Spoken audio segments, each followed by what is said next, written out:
આ છે ધર્મવાલના ઘનશ્યામ મહારાજ અને હવે આપ નિહાળી રહ્યા છો ગુરુજીનો આસનની જગ્યા. અહીંયા વૈદ સ્વામી નારાયણ પ્રસાદ દાસજી, જેમની સાથે હું મારી બહુ જ નાની ઉંમરે 7 વર્ષથી ઓછી ઉંમરમાં અહીંયા હું સ્વામીજી સાથે હતો. 12 થી 13 વર્ષની ઉંમર સુધીમાં અહીંયા હું આ જગ્યા છે, આટલી એવી હાઈટ હશે મારી, અહીંયા ઊભા રહીને હું દવાઓ ખાંડતો અને ગુરુજી ખૂબ રાજી થતા. બહાર કોઈને બોલાવવા નહોતા પડતા. જેટલો ઉપાડ હતો દવાઓનો દર્દીઓ માટે, એ તમામ દવાઓ અહીંયા તૈયાર થતી. મારા ગુરુજી છે વૈદ સ્વામી શ્રી નારાયણ પ્રસાદ દાસજી. આ એમનું આસન છે. અત્યારે હાલ પાર્ષદ ગુલાબ ભગત અહીંયા આપણે રહી રહ્યા છે.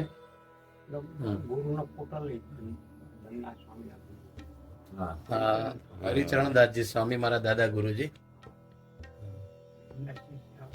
એમના શિષ્ય ભગવત પ્રસાદજી.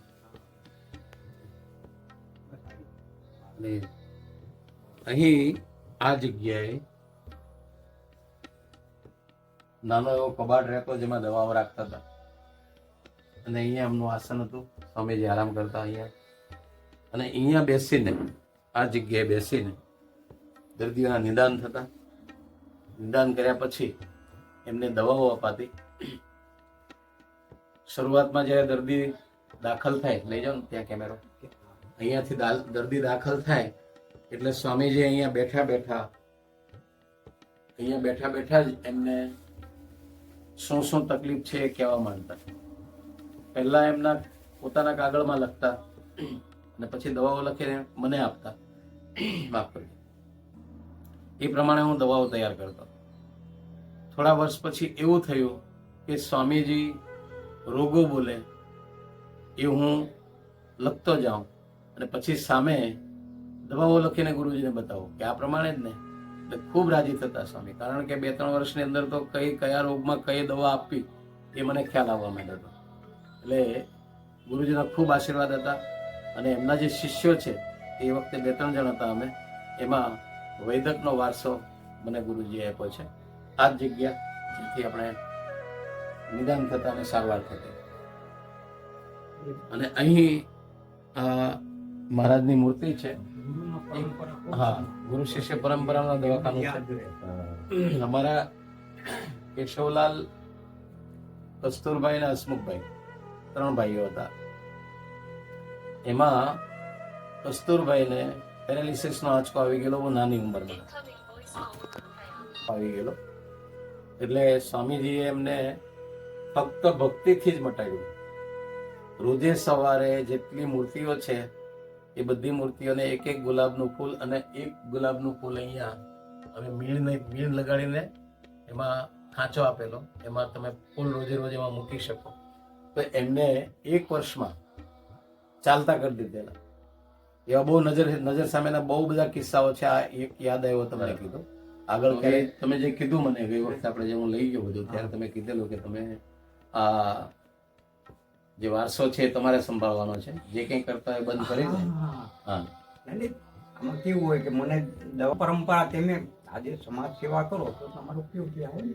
જી જી. હા, એટલે ભગવાન રાજી થાય. એટલે આ કેવું હોય કે કોઈ દેહ રૂપે સેવા કરે, તમે હૃદય રૂપે સેવા. જી જી. હા, એ બહુ તમે શું પ્રત્યેક ભગવાન છો ને, બોલતા ભગવાન.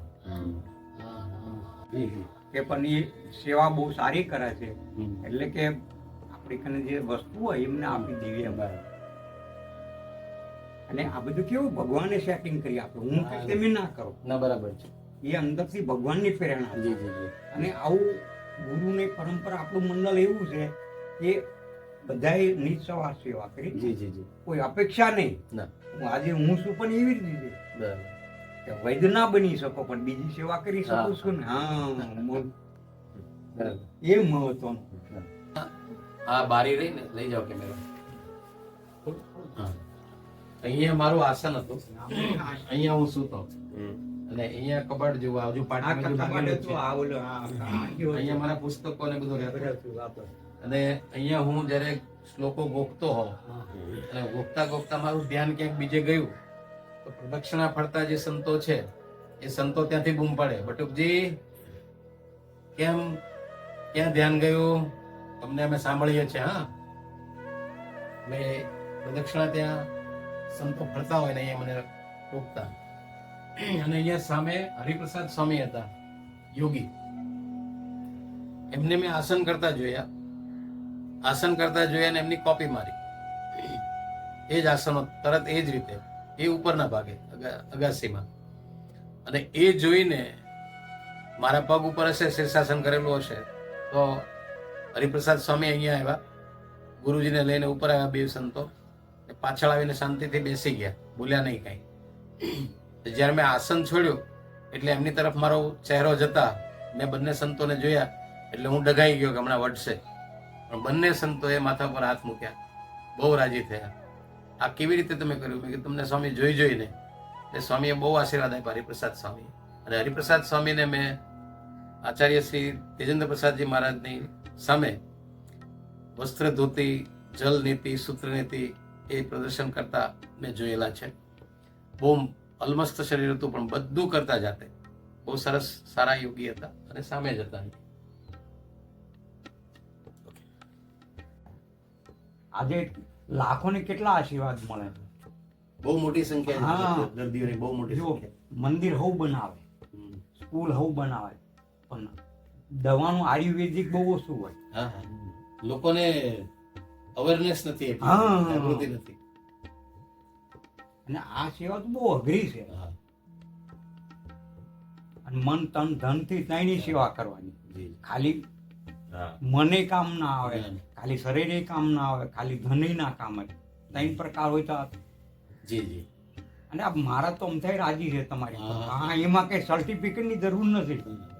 હા, કારણ કે આત્મા છે ને જી. જ્યારે બોલે ને પોતાનું અંદરથી વાચા કરે ત્યારે સમજો ભગવાન આપણી પર રાજી છે. જી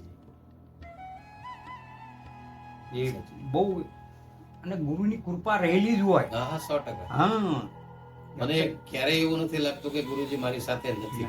અક્ષરધામમાં બેઠા બેઠા હા, સાથે જ લાગે. હા લાગે, પણ સમય હોય એટલે દેવ રૂપે આવે ને પાછા દિવ્ય સ્વરૂપ જતા રહે. હું આ લોકોને કહું, મારે સભાને એવું હોય ને કંઈક સાંજે સત્સંગ કરતા હોય ને ત્યારે હું કહું, આપણે આ જે આબોહવા છે આપણી, એમાં સૂક્ષ્મ રૂપે કેટલાય આપણા પૂર્વજ ગુરુજનો,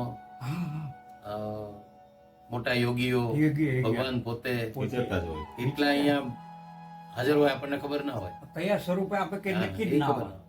અને કોઈ પણ પેશન્ટ આવે કયા સ્વરૂપે આવે. હા, બરાબર છે. તમને એક વસ્તુ કેવું હોય કે તમને કઠિન પરિશ્રમ કરવાનું હોય ને તો સમજવાનું તમને મોટું ફળ આપવાનું. હા, હા. તકલીફ આપે ને તો સમજવાનું તમને મોટું. કારણ કે મને બહુ અનુભવ છે, હું આ જઉં ને સેવા કરવા જી જી જી. ગરમીમાં ને ઉનાળામાં જે આપણે એમ હા, હા. થાય કેમ થશે, શું કરશું, હા. એવા પ્રશ્નો થતા હોય એ હલ થઈ જાય. હાલ થઈ જાય. એટલે આપણે મંડળમાં પરંપરા પર આ વિચારો રહેલા બધા. જી જી. હા, સેવા મને કેમ આવી પડે છે કે આપણે વૈદના બિના પશુ પક્ષીની સેવા કરો. હા, હા. કંઈક એવું કાર્ય કરો જે હા, સારું કહેવાય કે સમાજ આપણું માટે. ધનનો ઉપયોગ થાય. હા. હું આજે ગમે એટલા રૂપિયા બનાવીને કઈ અર્થ નહીં. નહીં. સમાજ માટે તો કામમાં આવ્યું જ નહીં ને ધન. બરાબર છે. આજે ગુરુને પરંપરા આજે તમે વૈદ્ય એટલે મને આનંદ થયા કે આપણા મંડળમાં વૈદ છે હજી. હા, હા, હા. 100%. ગૌરવ થાય ને. હા, થાય. હા, ગુરુની પરંપરા જાળવી આ જાળવી રાખીએ. હા,